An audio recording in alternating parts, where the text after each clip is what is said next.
Welcome to Solve It Like a Marketer. I'm Stephen Hobey. Today I will be answering what makes a great blog.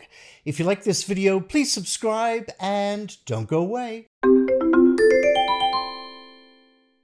Whether for personal use or bringing about awareness for your organization, a blog is a great way to get fresh content out there, but it needs to be approached strategically.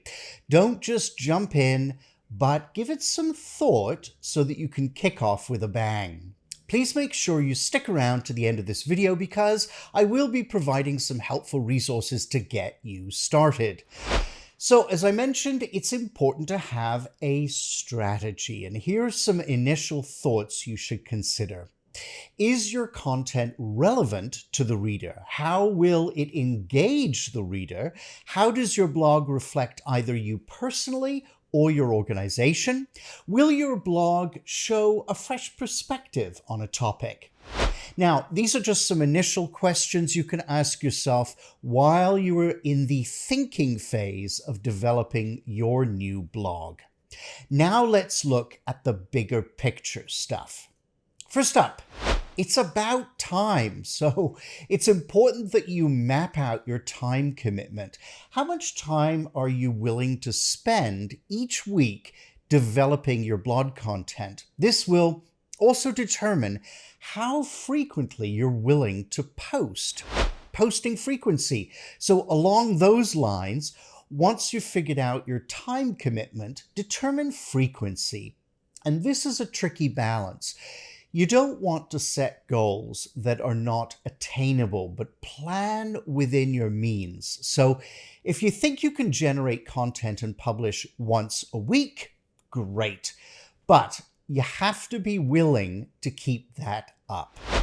Next is consistency. So it's important that you decide on how many times per month or week you want to post, what day of the week, and even the time.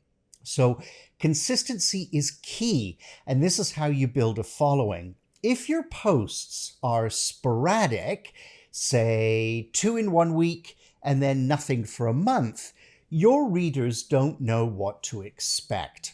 If they enjoy your blog, they want to be able to follow your posting schedule.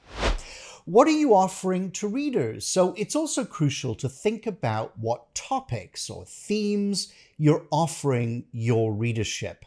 So is it personal opinion or more of an organizational perspective? Is it research driven or helpful tips on a certain subjects?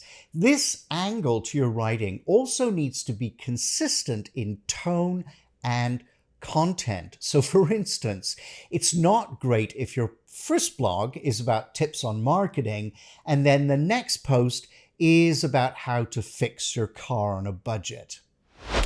Content mapping. So I also suggest that before you begin, map out your first, say, 6 to 12 blog topics along with your posting schedule.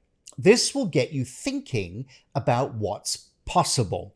It'll also quickly show you whether your blog is sustainable.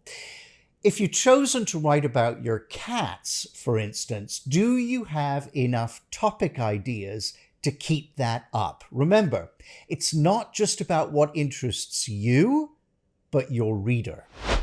Engaging visuals.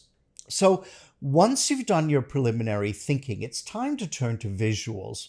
And it's important that you accompany your writing with engaging visuals. So this can be everything from your blog page banner to any visuals in the body of the blog itself. Now, if you don't have a designer at hand, check out Creative Commons pictures on Google as an example. These are free and you won't be breaking any trademark rules. Now, if you are using a platform such as WordPress to host your blog, also make sure to choose an engaging theme that fits with your blog content. Now, the trick is, whatever design you use, it should fit with your blog persona. Also, bear in mind that many people will read your blog on mobile devices, so choose designs with this in mind. Now, luckily, most blog hosting platforms like WordPress are mobile compatible. And finally, think twice before you hit that publish button. As tempting as it may be, resist the urge to hastily click submit the instant you finish a blog post. I know you're excited to get the content out there, but often it's worth stepping away for a day or two and revisiting. You might find some final tweaks and editing is necessary. Come to it with fresh eyes. Then, when you are certain it's good to go, hit that publish button. Now, I'm constantly creating content, and I find it takes a lot of pre-thought. I'm constantly mulling over possible ideas to develop, jotting them down in notebooks and entering into spreadsheets. Once you commit to creating a blog, you'll find it's an incredible journey of exploration that is continuously winding and turning and expanding. I challenge you to start thinking about what your blog should be about. Create a Google Doc and begin developing ideas and themes. Once you've landed on your theme, think of a catchy title to grab the viewer's attention. And most importantly, have fun. It will show in your writing. Now, typically when you begin the process, you will find that you're full of excitement and expectation, but be ready for your downtimes. There will be weeks where you don't feel inspired and just don't want to write anything. These are the hurdles we must overcome.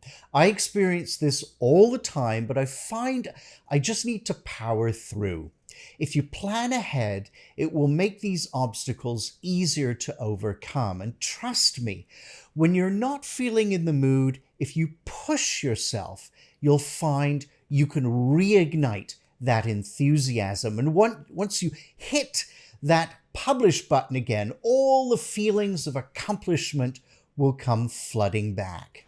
Now, as promised, I've included some helpful resources in the description below, including some of the best blog hosting platforms for this year. So please check that out. If you'd like to see more videos like this, hit the subscribe button. You can also catch me on Instagram and Facebook for extra content, and you never miss an episode. The links are below. I will see you every week with a new video, so please stay tuned. And together, let's solve it like a marketer.